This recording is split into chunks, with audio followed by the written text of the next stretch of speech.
जय श्री राम मित्रों, नमस्कार। सनातन सखा के इस YouTube परिवार में आपका हार्दिक स्वागत है। आज के इस वीडियो में मैं आपको बताने वाला हूँ कि करमाला कैसे करें। करमाला करने का क्या नियम बताया गया है। जैसा कि अपने शास्त्रों में दो प्रकार का माला करने का नियम बताया गया है। एक जो हम रुद्राक्ष या तुलसी या कोई भी हम जो माला लेकर के जप करते हैं वह हो गया हमारा माला से जप करने का नियम। दूसरा जो बताया गया है वह बताया गया है करमाला। कर का मतलब होता है अपना हाथ, तो जो हम अपने हाथ से ही जो है गणना करके जो हम माला करते हैं वह करमाला की संज्ञा दी गई है। तो अपने शास्त्रों में ये दोनों नियम बताए गए हैं। अब यदि मान लीजिए हम कहीं मंदिर में देवस्थान में बैठे हैं अथवा हम अपने घर में ही पूजा कर रहे हैं और उस समय हमारे पास माला ना हो या माला टूट गई हो या माला उपलब्ध ना हो अपने पास में, तो उस समय माला कैसे करेंगे। तो उसका नियम शास्त्रों में अपने बताया गया है कि उस समय करमाला करना चाहिए। तो करमाला कैसे करना चाहिए, उसकी गणना कैसे करनी चाहिए, शास्त्र में इसका क्या नियम बताया गया है, यह सारा कुछ आज के इस वीडियो में मैं आपको बताने वाला हूँ। करमाला में भी दो भेद बताए गए हैं। एक शक्ति करमाला और दूसरा है देव करमाला। जब हम किसी देवता का जप करते हैं, चाहे वह भगवान विष्णु हो, गणेश जी हो, शिव जी हो, जब हम किसी देवता का जप करते हैं तो उसका थोड़ा सा अलग नियम है।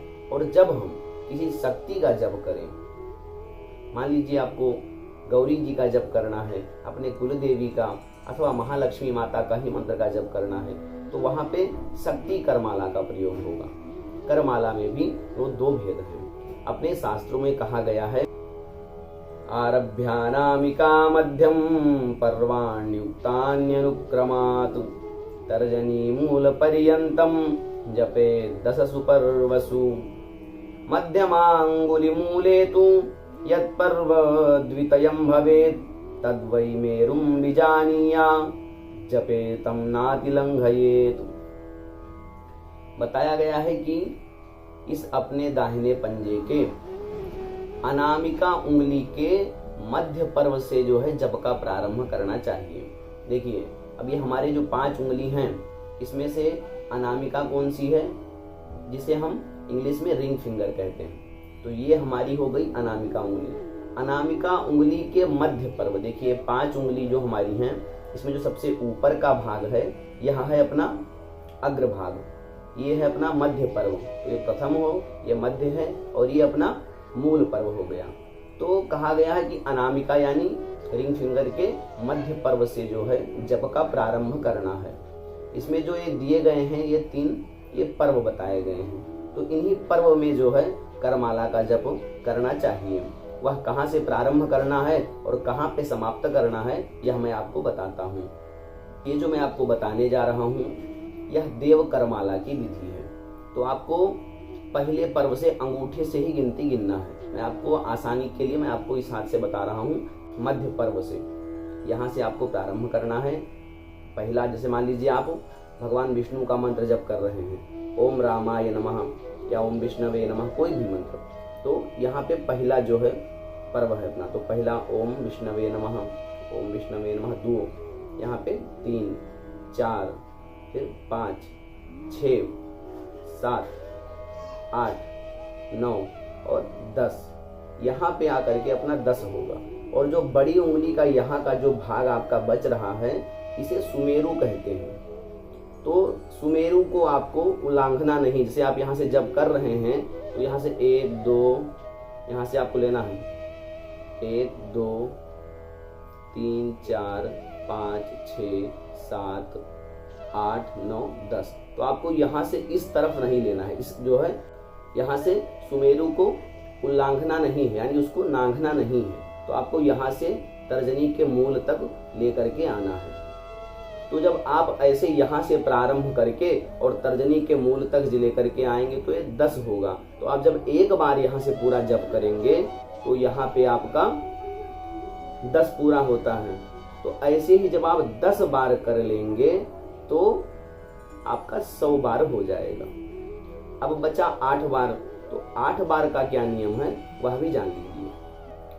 8 बार के लिए आपको जो जब आप यहाँ से प्रारंभ कर रहे थे वह वहां से ना करके सबसे नीचे यानी मूल भाग से आपको लेना है। तो मूल भाग से आपको यहाँ से लेना है, पहला, दूसरा, तीसरा, चौथा, पांचवा, छठवां, सातवां और यहाँ पे 8वां। यहाँ पे आप जब सबसे लास्ट बार में कर लेंगे तो आपका वह 108 जप हो जाएगा। तो ऐसे ही यह देवमाला के बारे में बताया गया है। अब आइए जो दूसरा भेद है इसका, शक्ति मंत्र का जब आप जप करें तो कहाँ से प्रारंभ करें और कहाँ पे समाप्ति करें, इसका भी जो है मैं आपको प्रमाण बता देता हूँ। जब आप देवी के मंत्र का जप करें तो उसका नियम इस प्रकार बताया गया है। आपको प्रारंभ तो जो है अपना अनामिका उंगली के यहीं से करना है, लेकिन इसका जो समाप्ति है वह थोड़ा सा अलग है। पहला आपका मान लीजिए आप देवी का करते हैं महालक्ष्मी का, तो महालक्ष्मी नमः 1 2 3 4 5 6 7 8 9 और 10। ये जो आपको लाना है ये मध्यमा के यहाँ से ला करके यहाँ के मूल में, तर्जनी के मूल में इसका समाप्ति होगा। तो जो 2 पर्व हमारे यहाँ पे खाली बचे वो हमारे इसके सुमेरु हो गए। अब हमें गलती इसमें ये नहीं करना है कि यहाँ से इसको लांघना नहीं है, क्योंकि जब हम करमाला करते हैं और जब हम सुमेरु का उल्लंघन कर देते हैं या पर्व का उल्लंघन करते हैं तो वह हमारा माला निष्फल हो जाता है। तो यहाँ से मध्यमा से ला करके मूल जो है इसमें तर्जनी के मूल में आपको इसका समाप्त करना है। एक बार फिर से समझ लीजिए, पहला ये है, दूसरा, तीसरा, चौथा, पांचवा, छठवां, सातवां, आठवां, नौवां और 10वां। ऐसे ही जब आप इसमें 10 बार करेंगे तो आपका 100 हो जाएगा, और जब 100 हो जाएगा तब बचेगा 8। तो जो 8 की विधि इसमें है शक्ति मंत्र के करमाला की, वह 8 का भी जान लीजिए। इसमें भी अनामिका के मूल भाग से प्रारंभ होगा। 8 जब आपका इसमें जो लास्ट का बचेगा वह पहला यहाँ, दूसरा, तीसरा, चौथा, पांचवा, छठवां, 7वां और 8वां।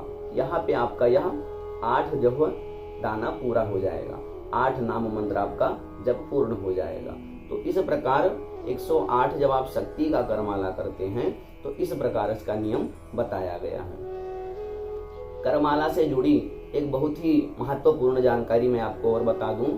हम जब जप करते हैं तो ये जो अपने पर्व बताए गए हैं, इस पर्व में जो इसमें रेखाएं हैं, इन रेखाओं को हमें इसमें इस पे यहाँ रख के जो है गणना नहीं करनी है। गणना जो हमें करनी है वो पर्व बीचों बीच पर्व पे हमारी उंगलियां पड़नी चाहिए, क्योंकि जब हम अंगूठा यहाँ रखे और रेखा पे रखेंगे तो वह निष्फल कहा जाता है। हमें पर्व से दूसरे पर्व पे ही जाना है।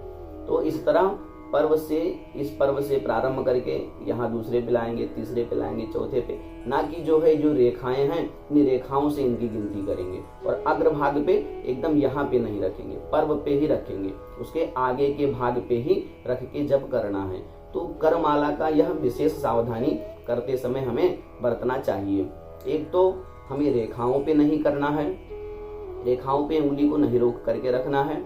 दूसरा, इसका जो हमारे लास्ट में यहाँ पे बताया गया है जो इसका सुमेरु होता है, दोनों का अलग अलग मैं आपको बता दिया हूँ। तो इसमें जो सुमेरु होता है उसका उल्लंघन नहीं करना है, उसके सुमेरु को हमें छोड़ते रहना है, ना कि उसके सुमेरु के ऊपर से ला करके हम गिनती गड़बड़ कर दें। तो इस तरह करमाला का नियम बताया गया है।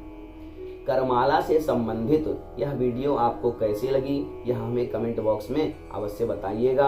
यदि आपको इससे संबंधित कुछ प्रश्न है, कुछ आपको सुझाव देना है तो आप हमें कमेंट बॉक्स में जाकर के बता सकते हैं।